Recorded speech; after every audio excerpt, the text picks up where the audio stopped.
రాజకీయ స్వాతంత్రమునే కాక స్వచ్ఛమైన భారతదేశం మరియు అభివృద్ధిని కూడా ఆకాంక్షించారు.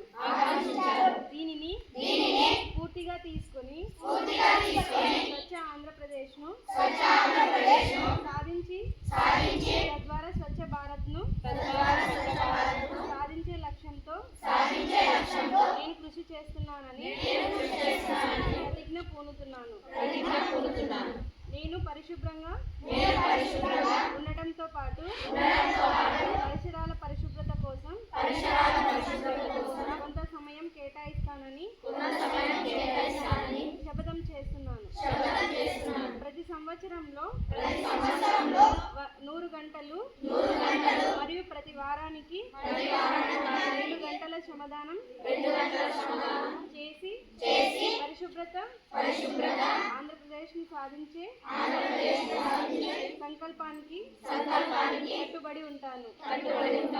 నేను పరిసరాలను అశుభ్రపరచను మరియు వేరే వారిని అశుభ్రం చేయనివ్వను. అందరికంటే ముందు నేను నా కుటుంబాన్ని, నా పరిసరాలను, నా కార్యాలయాన్ని పరిశుభ్రంగా ఉంచుతాను. ప్రపంచంలో ఏ దేశంలోనైనా పరిశుభ్రత కనిపిస్తుందంటే దానికి కారణం ఆ దేశ ప్రజలే. దాన్ని పరిశుభ్రంగా ఉంచుతారు మరియు ఇతరులను అపరిశుభ్రత చేయనీయక పోవటమే అని నేను నమ్ముతాను.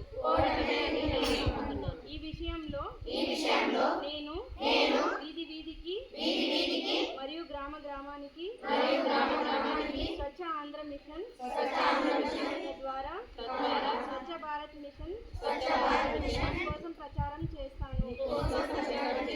నేను ఈ రోజు నుండి నాతో పాటు 100 మందితో నాలాగా పరిశుభ్రత కోసం 100 గంటలు సమయాన్ని కేటాయించేటట్లు చేస్తానని ప్రమాణం చేస్తున్నాను. ఈరోజు పరిశుభ్రత గురించి నేను వేసిన ఈ ముందడుగు ఆంధ్రప్రదేశ్ రాష్ట్రాన్ని మరియు భారతదేశాన్ని శుభ్రపరచడంలో సహాయం చేస్తుందని నమ్ముతున్నాను.